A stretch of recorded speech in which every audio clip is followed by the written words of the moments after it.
98.5 FM Aprido The Winning Station. Selamat pagi, semangat luar biasa. Hari Senin yang sangat dahsyat tentu saja. Seperti biasa, saya Sandy Rosalia hadir dalam Market Corner. Assalamualaikum warahmatullahi wabarakatuh.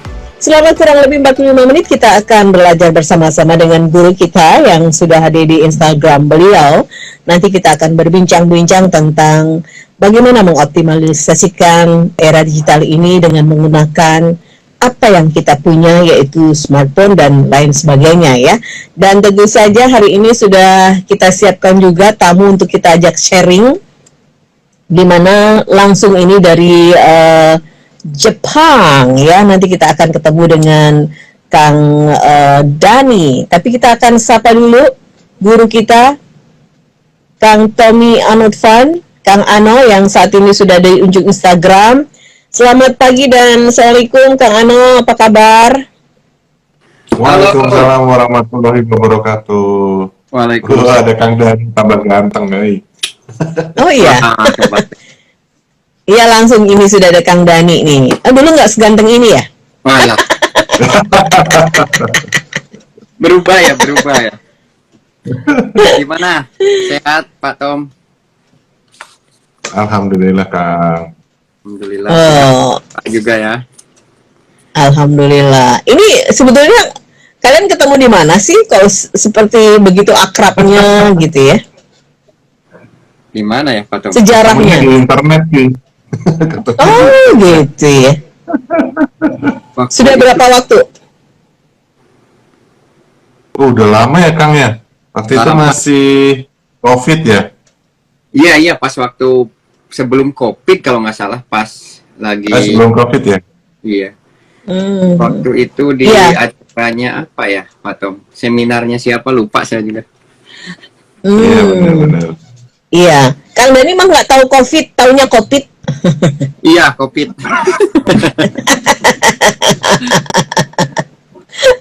Oke, baik. Ini sepertinya sudah ada penggemarnya nih. Ada Aldi_Anggara. Assalamualaikum warahmatullahi wabarakatuh. Waalaikumsalam warahmatullahi wabarakatuh.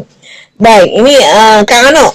Ini sengaja ya kita akan hadirkan Kang Dani untuk bisa sharing karena Kang Dani ini tinggal di Jepang ya, Kang ya? Iya, saya tinggal di Jepang bagian tengah. Oh, oke. Di provinsi Gifu. Gifu, oke. Iya, Gifu. Dan seperti apa? Beliau di sana juga ternyata mengelola sebuah warung. Ini yang kita ambil adalah warung kita ya, Kang Iya. Dani ya namanya ya. Iya, Oke. betul. Nah, benar. Kang Ano, sebelum kita nanti langsung ke Kang Dani, apa nih yang mau di prolog oleh Kang Ano ya berkenaan dengan Kang Dani kita hadirkan pagi hari ini. Dan topiknya dipilih oleh teman-teman bagus nih. Strategi bisnis agar produk itu dilirik oleh pasar internasional. Nanti kita akan cari tahu. Kalau di Jepang itu sukanya apa sih sehingga teman-teman yang ada di Indonesia yang UKM ini bisa mengikuti ya apa yang dilakukan oleh Kang Dani juga. Silakan Kang Ano. Ya, kalau secara garis besarnya memang selain kita bisa berjualan di dalam negeri itu udah pasti kan. Tapi kita juga bisa memperkenalkan produk-produk dari Indonesia ini ke luar gitu, kemanapun yang nanti setelah kita lakukan riset, kan kita jadi tahu, oh negara ini membutuhkan produk dari Indonesia yang ini gitu, sehingga kita bisa cocok gitu kan. Nah, kemudian bagaimana supaya kita itu bisa dikenal? Ya tentunya kita harus, sekali lagi harus kasih tahu orang kan. Jadinya harus rajin posting tuh. Seperti Kang Dani itu kalau lihat fanpage-nya luar biasa. Yang jualan kaos olahraganya, kaos bolanya tuh posting terus. Walaupun tidak sekedar produk, bahkan Kang Dani juga membahas tentang apa pertandingan-pertandingan yang ada gitu. Baik itu futsal, baik itu sepak bolanya gitu kan. Sehingga akhirnya orang juga jadi tertarik. Oh ternyata selain aku mendapatkan informasi tentang pertandingan-pertandingan sesuai dengan apa yang dijual oleh beliau ini, jadi tahu gitu kan, jadi bermanfaat gitu kan, tidak sekedar hanya produknya saja, tetapi juga ya hal-hal lain yang sangat relate sama produknya seperti itu ya. Seperti yang pernah saya sampaikan juga kan, saya jualan sepatu lari tapi juga Ya. bahas tentang atletnya. Nah, sama kayak Kang Dani juga seperti itu. Kemudian karena yang menarik, kita dulu waktu itu sempat ngobrol panjang banget ya Kang Dani ya. Iya, iya, betul, Itu betul. luar biasa sekali. Jadi toko yang dikelola ini adalah sebetulnya untuk memenuhi kebutuhan orang-orang Indonesia yang ada di Jepang. Nah, itu kan sangat memenuhi kebutuhan banget gitu. Karena orang Jepang kan ya masakannya itu kan lidahnya belum tentu sesuai dengan lidahnya orang Indonesia kan. Nah ini Iya, betul. difasilitasi nih sama Kang Dani. Nah nanti yang akan diceritakan Kang Dani adalah cara pembayarannya tuh unik banget pokoknya. Silakan nanti Kang Dani Oh, jelaskan. iya, iya, iya, iya, iya. Jadi Kang Dani selain makanan, ada juga t-shirt sport ya tadi yang sudah disampaikan oleh Kang Ano ya. Iya, iya. Kang Dani sudah berapa lama tinggal di Jepang? Saya tinggal di sini dari tahun 99. Oh, sudah lama. Iya. waktu Oh, itu iya, iya, iya, iya. Program apa namanya tuh training ya. Jadi istilahnya susei gitu. Jadi belajar bekerja lah gitu. Nah, itu Ya. programnya pemerintah kalau di Indonesia waktu itu. Jadi lewat Depnaker kita daftar, kita pendidikan dulu selama ya minimal 3 bulan gitu. Ada yang sampai setahun, ada yang 4 bulan, ada yang 6 bulan. Tergantung kita apa di situ nanti. Oh ini dapat job nggak gitu kan? Dapat pekerjaan nggak? Oh, oke. Gitu. Baru gitu. Jadi ada paket programnya ya yang diambil ya oleh teman-teman ya dari Disnaker Trans. Baik, nah ini sudah dapat istri sana juga. Alhamdulillah istri saya orang sini, orang asli Oh, Gifu ya, asli sini. Dulu saya di tetangganya provinsi Gifu yaitu Aichikeng, Nagoya ya, Nagoya. dari Nagoya, oke, iya Nagoya Jepang ya, oke. Coba menyapa orang Indonesia atau orang kampung Kang Dani dengan bahasa Jepang, silakan. Apa nih? Ya, selamat Konnichiwa. pagi.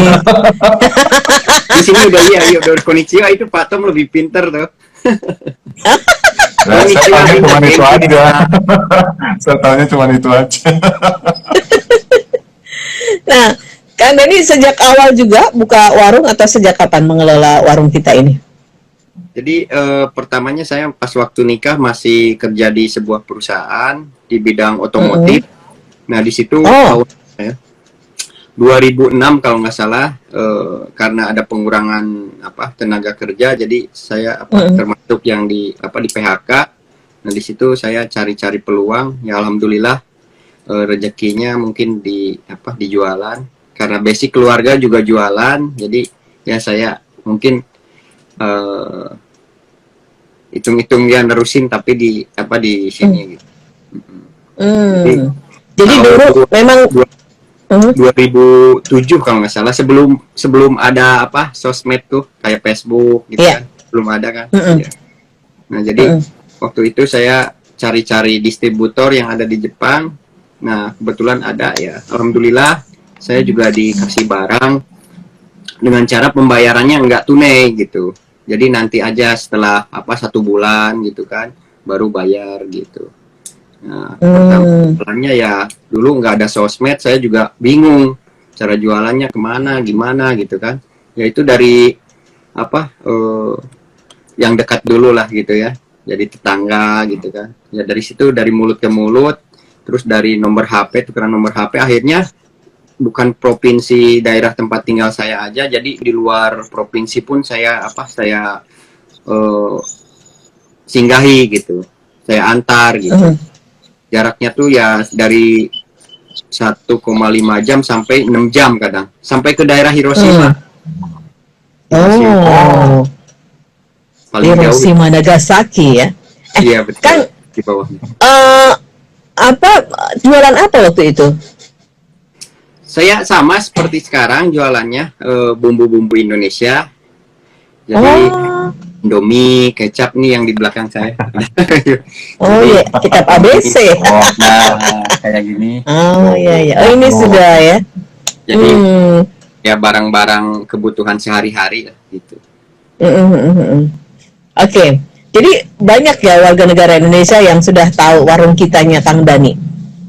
Alhamdulillah dari dulu sampai sekarang masih masih banyak, alhamdulillah. Mhm. Walaupun kemarin Oke. sempat ada corona, jadi sempat di stop ya tenaga kerja dari Indonesia sekitar 1 tahunan, kalau nggak salah 1 tahun lebih di stop kan, nggak boleh masuk. Nah sekarang udah mulai lagi masuk ke Jepang. Ya, menarik nih, Kang Dani. Selama proses COVID-19 ini setahun itu, apa yang dilakukan Kang Dani ya untuk bisa sustain dan bertahan ya? Yang bisa dilakukan adalah bertahan memang ya Kang waktu itu. Iya. Alhamdulillah berkat Pak Tom juga, saya sering ngegangguin waktunya Pak Tom lewat WhatsApp gitu kan. Jadi Pak Tom sering ngasih hojangan lah gitu, sharing juga gitu. Salah satu guru saya Pak Tom, makasih banyak. Jadi emang yang dikatakan Pak Tom dulu tuh, Kang, bentuk ini aja, masalah database jangan hilang kayak gitu, terus kan tetap personal brandnya dijaga sama brand usahanya dijaga. Nah itu mungkin yang kuat. Jadi saya kadang lagi males nih, ada malesnya tuh buat promosi atau apa. Jadi emang itu sangat penting sekali, kayak personal brand, kayak brandnya juga gitu kan. Jadi kalau udah ada yang kenal dari mulut ke mulut ya, mungkin dari situ ya, alhamdulillah. Dan juga doa orang tua yang pasti. Amin. Aduh, ini jadi pengen main ke sana ya, tapi jauh banget ya. Enggak lah, dekat. Ayo. Oke. Kang Dani, ini kayak semacam ini ya, supermarket gitu ya? Jadi saya di sosmed. Atau distributor? Saya di sini ini jadi tangan kedua. Jadi ada distributor atau namanya boeki ya, pekerjaannya boeki, orang Jepang biasanya yang masukin barang-barang dari Indonesia, contohnya langsung dari Indofood, dari banyak ya macamnya. Nah, jadi dari situ saya ambil. Emang istri Kang Dani sudah tahu bahasa Indonesia? Sedikit. Oh, sedikit. Makanya dia menulis banyaknya itu kan sama istrinya ya. Tahu nggak dia ngomong apa? Sudah tahu ya. Sedikit. Oh, jadi ini tangan kedua ya, artinya dari distributor yang langsung, kemudian Kang Dani ini belanja di situ ya. Iya, betul. Nah, ini tadi Kang Anu sedikit menyentuh soal pembayaran yang unik. Seperti apa di sana? Jadi Pelanggannya itu loh Kang, pelanggannya bayarnya gimana gitu. Iya. Biar narik pelanggan lebih erat lagi, jadi nggak lari kemana-mana. Jadi saya itu sistemnya tuh bayar pas gajian. Jadi contoh ini tanggal 1 nih, terus teman-teman gajiannya nanti akhir bulan, jadi dibayarnya nanti akhir bulan. Jadi dibayarnya nanti akhir bulan, walaupun nggak tatap muka, alhamdulillah teman-teman di Indonesia, teman-teman orang Indonesia yang ada di Jepang sampai sekarang ya alhamdulillah mereka baik-baik, walaupun saya nggak kenal, nggak tatap muka. Jadi Iya, jadi keinget aja, bener. Keinget yang di desa-desa kan gitu ya, suka ngutang dulu. Warung-warung desa nggak berkembang karena biasanya diutangin sama tetangganya, bayarnya entar-entar gitu ya Kang. Tapi ini Kang Dani kan ada diandelin ya, bayaran gitu, langsung bayar gitu, dan percaya aja. Nah, iya ya, alhamdulillah. Kang, ini sudah berjalan dari 2007 sampai sekarang ya. Produknya terus bertambah, Kang. Alhamdulillah sampai saat ini ya, tiap ada produk baru pasti dikasih tahu sama distributor. Jadi ini ada barang baru, coba dicoba dulu, dia sampel gitu kan. Contohnya 1 dus, contohnya digratisin gitu kan. Jadi nanti saya cobain ke teman-teman, kalau diterima nanti order terus terima, distributor pun oh ini cepet banget gitu keluarnya. Jadi continue, jadi sampai sekarang ngambil dari Indonesia gitu, jadi dimasukin. Tapi ada salah satu ya beberapa produk yang nggak cocok, contohnya ini nggak cocok gitu kan, nggak masuk atau telat keluarnya, jadi distributor pun nggak ngambil lagi gitu. Ya. Jadi mereka juga terbuka ya, mana barang yang memang ini konsumtif banget, laris gitu, mana yang enggak gitu ya, sehingga Kang Dani juga aman saja ya. Nah, ini menarik Kang Ano, ketika dalam keadaan yang pandemi, menjaga personal branding ini penting ya, dan itu sangat dilakukan oleh Kang Dhani. Bahkan Bismillah aja ya, ketika bisnis itu memang salah satunya adalah bagaimana marketing langit ini tadi ya, membayar kalau pas gajian, nggak kenal lagi. Tiba-tiba ngemplang gimana? Tahu ngemplang nggak Kang Dhani? Tahu. Tahu ya? dong. Tak pikir itu bahasa Jawa, Jawa Tengah doang. Nggak tahu yang. Nah, apa Kang Dhani yang memotivasi Kang Dhani ya waktu itu untuk bisa melayani saudara-saudara yang ada di Jepang gitu ya, tetap mengirim produk-produk ke mereka?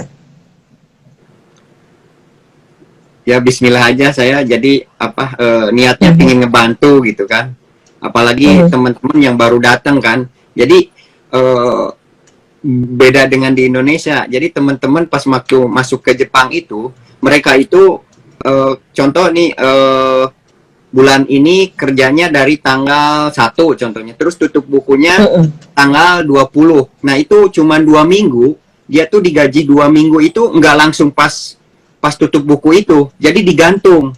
Jadi digantung bulan depannya gajinya 2 minggu. Nah terus yang dari tanggal 20 sampai nanti tanggal 20 September bulan depan itu dibayarnya nanti bulan 10. Jadi mereka tuh pasti otomatis buat kehidupan sehari-hari tuh pas-pasan ya untuk pertama. Terus untuk main pun mungkin, untuk ngirim ke orang tua ke Indonesia. Jadi saya karena pernah mengalami seperti itu, jadi oh ya udah, pembayarannya nanti aja gitu. Strateginya gitu. Jadi ini sebenarnya berangkat dari strategi empati ya, karena dulu Kang Dhani pernah mengalami itu. Betul. Sehingga ini coba Kang Dhani memahami mereka dengan kondisi yang sama dulu pertama kali Kang Dhani datang ke Jepang. Kang Ano, ada berapa persen sih sebetulnya spiritual manajemen dalam bisnis ini ya? Sehingga ini kalau saya lihat kan Kang Dhani spiritualis banget ya untuk bisa melakukan bisnis dan berjalan sustain seperti ini. Ya tentunya itu nggak bisa diukur sebenarnya Mbak. Itu kan terjadi begitu aja ketika ternyata saya juga pernah mengalami apa yang dialami kawan-kawan gitu kan. Dan itu terlihat di depan mata kan. Nah akhirnya itulah yang menggerakkan mesin spiritual yang ada di dalam tubuh kita masing-masing. Nah apalagi karena sebuah kespesialan juga di wilayah orang lain gitu kan. Tentunya ya terjadi keakraban yang tidak dijanji-janjikan juga, tidak dibuat-buat juga gitu kan, karena ya kita harus survive nih apapun yang terjadi di negerinya orang gitu. Nah itu akan berbeda ketika kita ada di negara kita sendiri. Negara kita sendiri ya aman lah pasti gitu kan, tapi ketika kita berada sama-sama di negara orang kan pastinya ya ada sebuah komunitas yang otomatis akan terbentuk di sana, karena ya aku nggak kenal nih orang ini, tapi ketemu sama sama-sama orang Indonesia kan terjadi sebuah kekuatan. Nah itu akan membangun sebuah spiritual juga pasti. Walaupun mungkin sebenarnya artinya ketika di Indonesia tuh bandel banget nih orang. Tapi ketika ada di sana dia akan berubah loh. Banyak yang seperti itu Mbak. Jadi agak susah sih kalau misalnya diukur persentasenya itu susah banget. Kejadiannya otomatis terjadi gitu. Betul. Ya sebuah keterpaksaan sebetulnya ya, keadaan yang membuat seperti itu. Iya benar. Nah Kang Dhani, ini semua yang ada di data konsumennya Kang Dhani adalah orang Indonesia semua atau ada orang Jepang juga yang melihat bahwa ini adalah produk-produk yang cukup enak memang bisa untuk dinikmati orang Jepang kan? Ada juga ketika kan gini, saya tuh jualan nggak di online aja ya, di offline juga saya sering nganter. Mungkin sekarang kan ada Facebook, Instagram, jadi saya nggak sampai jauh kayak tahun-tahun 2007, 2008 gitu. Pertama. Jadi sering langsung gitu kan, Kang ini saya pesen barang contohnya, nanti jam segini pulang kerja aja datang. Nah di situ pas waktu ada orang Jepang satu perusahaannya ikut belanja juga kadang gitu kan, pingin nyobain gitu kan, oh ini barang Indonesia ini apa gitu kan. Gitu. Jadi kalau yang udah sering ke Indonesia mereka tahu gitu kan, jadi kayak oh ini Indomie ramen ini produk Indonesia, dia nyoba gitu kan buat keluar gitu kan. kayak yang lainnya juga. Iya, iya. Kaos kayak begitu mereka udah terbiasa. Adapun yang baru dia nyoba gitu kan, ada juga. Mm-mm. Hmm. Lama-lama bikin warmindo ya di Jepang ya. Pinginnya ya. Warung Indomie rebus. Betul betul. Iya, iya. Saya pikir ini warung kita itu warung masakan Indonesia. Nggak taunya ini adalah bahan-bahan ya. Betul. Yang untuk diolah gitu ya. Jadi lebih bahan mentahnya gitu ya, Kang Dani ya. Dan itu lebih awet sebetulnya ya daripada bahan-bahan masakan yang disajikan. Betul. Tapi banyak juga produk Indonesia yang dijual di Jepang itu kadaluarsanya lebih pendek malah. Contohnya kayak Indomie, ya kayak mie sedap. Kenapa? Karena mungkin bea cukai atau pengecekan yang kalau di sini apa namanya ya? Laboratoriumnya mungkin mereka tuh kadar kayak formalin kalau apa obat pengawet atau apa gitu. Jadi di nolkan gitu. Jadi nggak ada obat-obatan yang begitu gitu. Jadi kadaluarsanya lebih pendek. Kayak apa Indomie kan ini rata-rata 6 bulan dibikin dari perusahaan apa Indofood ya, ini Indofood. Jadi khusus dia tuh bikin untuk ke luar negeri. Jadi jarak 6 bulan itu belum dari apa perjalanan tuh hampir 1 bulan kan. Jadi sisa nyampe ke Jepang pengecekan hampir 1 bulan ya mungkin sisanya cuma 4 bulan. 4 bulan. Ya. Harus benar-benar apa oh ini harus cepat keluar gitu. Cepat keluar. Betul. Jadi memang regulasi ini yang mengharuskan betul-betul lebih hati-hati ya Kang Dani ya untuk melihat batas waktu expired makanan karena ini makanan ya yang akan dimakan jadi betul-betul harus hati-hati. Iya. Baik.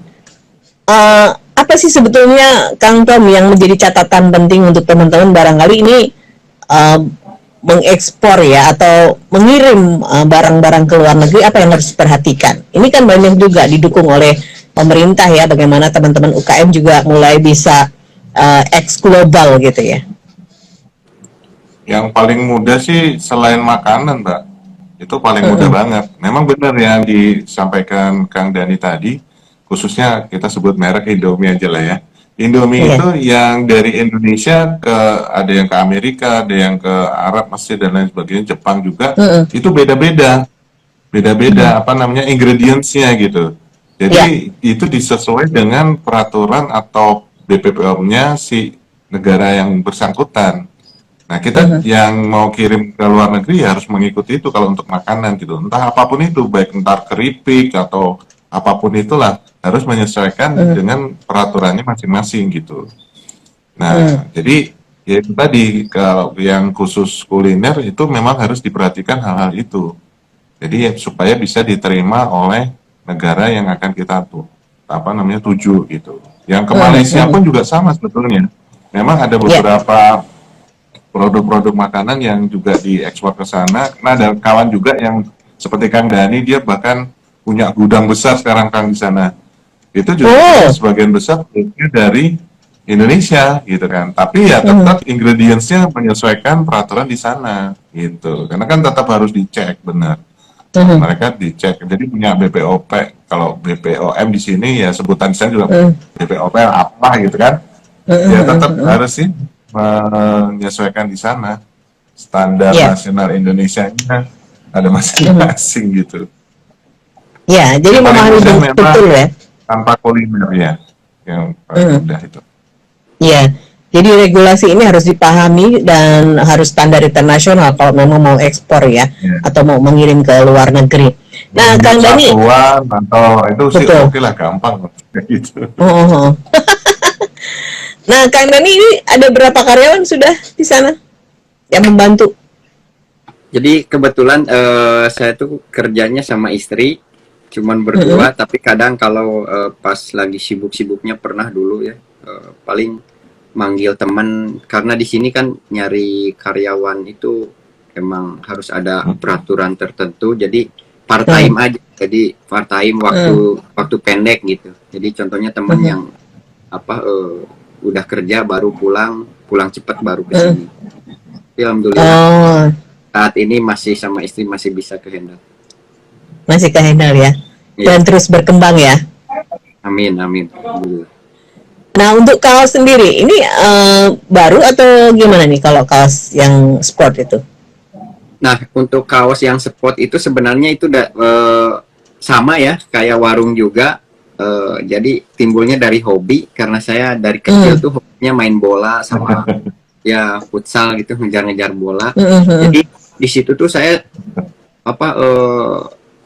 lama-lama sering beli-beli kayak Unihome gini kan, jersey gitu kan, ya kaos. Nah di situ dulu tuh sering pulang ke Indonesia, jadi pas ke sana tuh ke toko itu mainnya jalan itu terus, kok asik banget gitu, belanja gitu. Lama-lama ngambil dari orang dari di Bandung kalau nggak salah, di situ sering kirim-kirim ke Jepang, sama di Indonesia juga yang pesen. Jadi apa namanya, dropship ya Pak Tom ya, dropship ya. Dropshipper ya. Iya, dropshipper. Nah dari situ pas corona, kalau nggak salah sebelum corona, pas corona, pertama corona, situ saya kepikiran, lah ini kok makin kayak sibuk gitu, temen yaitu distributor dropship yang saya ambilinnya itu gitu. Nah pas lama-lama saya tuh ya udahlah, ambil mesin aja gitu, mesin printing pertamanya gitu, cuman ngeprint doang di rumah. Sampai sekarang pun saya belum lihat mesinnya kayak gimana karena belum pulang pas corona. Jadi di rumah dibikin tempat khusus untuk produksi kaos itu gitu. Alhamdulillah. Di rumah Indonesia maksudnya? Iya, di Indonesia, maaf. Di Tasikmalaya tempatnya. Di Tasik. Oke. Iya, jadi yang ngelola sekarang tuh adik saya. Karyawannya sekitar 4 orang. Jadi alhamdulillah. Di situ berawal dari passion, dari hobi saya sampai sekarang. Jadi ini Kang Dani di Jepang punya toko warung kita itu kebutuhan untuk mensuplai kebutuhan pokok. Di Tasik Kang Dani punya pabrik kaos ya. Ya walaupun masih merintis gitu ya, dikelola oleh adik. Wah, luar biasa ini. Saya nggak ngeh ya kalau kaosnya di mana. Saya pikir sebagai dropshipper aja ya, pesen gitu ya. Ternyata animo masyarakat di sana juga bagus ya. Artinya Kang Dani ini melihat pasar di Indonesia juga bisa digarap, di Jepang juga bisa digarap ya. Itu yang namanya sekarang dunia digital marketing seperti itu ya, Kang Ano ya. Iya benar. Ya itu kan sebuah kejelian ya, apalagi ketika corona itu kan banyak orang-orang kan resah dan galau gitu kan. Orang-orang tuh lagi membutuhkan apa. Nah itu sekali lagi nih Mbak Santi ya kan, yang pentingnya riset itu ya seperti itu. Jadi kita tahu nih, ternyata ini loh kebutuhannya. Makanya sekarang saya ketika jadi narasumber di berbagai tempat selalu saya pastikan itu juga. Nih sekarang ada di ruangan ini nih, kira-kira yang dibutuhkan ruangan ini apa sih? Nah gitu kan. Jadi saya coba prakteknya itu adalah praktek melihat sesuatu, melihat peluang. Oh iya nih, nih AC-nya udah buluk nih, butuh diservis. Nah berarti yang dibutuhkan jasa servis AC. Oh ini taplaknya, oh ini lantainya, oh ini temboknya. Nah ternyata akhirnya, ternyata benar ya, ada peluang-peluang nih. Tapi saya nggak mendalami soal servis AC. Ya tinggal kerjasama. Anda marketingin, Anda dapat komisi. Wih, segampang itu. Loh iya. Nah ini akhirnya alhamdulillah ketika beberapa kali ini ada 8 angkatan di Jogja ini pada terbuka nih. Saya senang juga sih. Ternyata selain saya punya usaha yang utama, saya juga bisa begitu ya. Iya, daripada gabut kan nggak apa-apa. Gitu Mbak Santi. Iya. Jadi memang bagaimana sebetulnya kita mulai melatih ya, dari semua yang ada di dekat kita itu adalah opportunity atau kesempatan dan juga peluang. Ya itu yang dilakukan Kang Dani kan, kaos nih. Betul. Nah Kang Dani, untuk yang pembeli kaos kebanyakan orang Indonesia aja berarti ya, atau dari Jepang juga? Di Jepang juga ada, tapi kebanyakan di Indonesia gitu. Nah, kalau Indonesia saya banyak belajar, jadi kalau pembayarannya nggak kayak di Jepang gitu. Jadi iya. Pembayarannya beda ya. Jangan begitu. Jangan begitu. Kalau mau COD aja hati-hati. Malah sampai ke Papua, saya ngirim ke Papua, Oh. Kalimantan juga gitu ada. Iya. Wah, gila bener gitu. Orang Jepang jualannya di Indonesia ya. Oke, baik. Ini kalau ngobrol begini asik banget ya. Dan adminnya ini Kang Dani posisinya ada di Jepang sekali lagi. Di mana tadi Kang? Di Tofu. Di Gifu, Prefektur Gifu. Gifu, Provinsi Gifu. Ya. Tofu kan tahu. Gifu ya. Di Gifu ya. Jadi betul. Nah, tapi beliau juga punya usaha di Indonesia yaitu t-shirt sport ya, kaos sport ya, yang bisa juga Anda nanti kalau di Indonesia ininya apa sosial medianya t-shirtnya Kang? KD Sport. KD itu singkatan Kang Dani gitu. Kang Dani, KD Sport. Strategi juga dari Pak Tom nih. Jadi nama sendiri saya pakai, Facebook Instagram pun nama sendiri, jadi pun nama sendiri cuman disingkatan, jadi KD Kang Dani Sport Apparel gitu. Oh iya Kang Dani Sport Apparel ya. Kris Dayanti kirain KD. banyak yang kira gitu.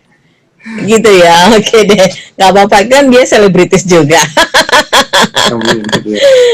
Oke, baik Kang Tom, apa nih yang mau disampaikan sebelum kita nanti akhiri pertemuan dengan Kang Dani?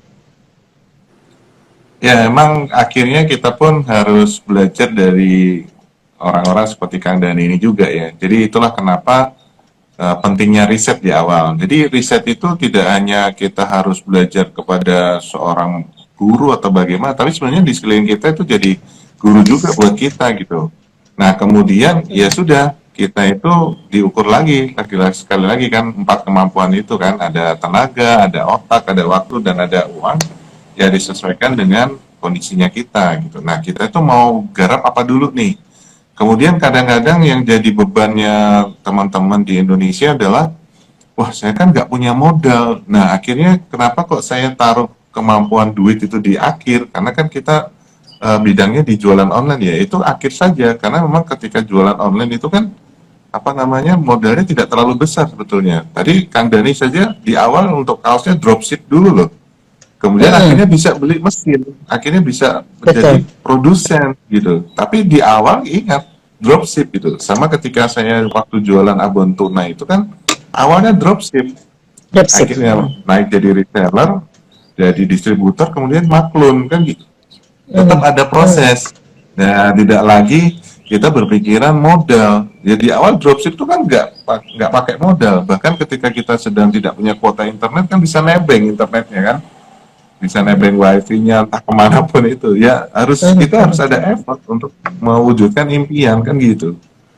Jadi tidak ada yang ya Kang Dani ya. Kang Dani itu lihat aja prosesnya tuh ya kan. Iya betul. Prosesnya dari tahun 2007 dan sekarang akhirnya bisa berjalan seperti ini. Kemudian proses kaosnya tadi masih dari dropship, lama-lama beli mesin. Nah kalau teman-teman berpikiran di awal, harus instan ya, salah mah kayak gitu. Spiritualnya berarti belum main tuh.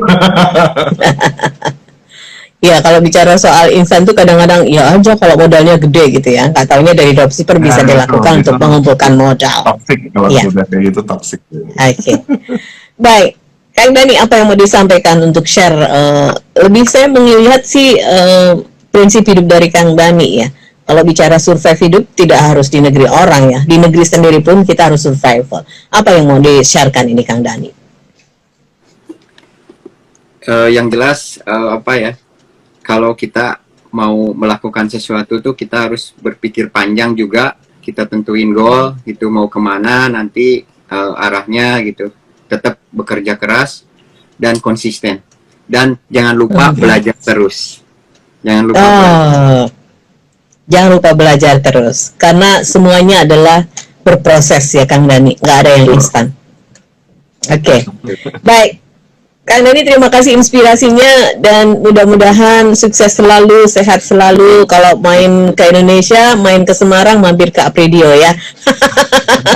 Ya, saya di Pedurungan lama juga dulu sebenarnya. Ada hampir gitu ya? Di Pedurungan Timur saya dulu. Oh, deket dong, satu jalur dengan Apredio. Baik, di Dokter Cipto kalau Apredio.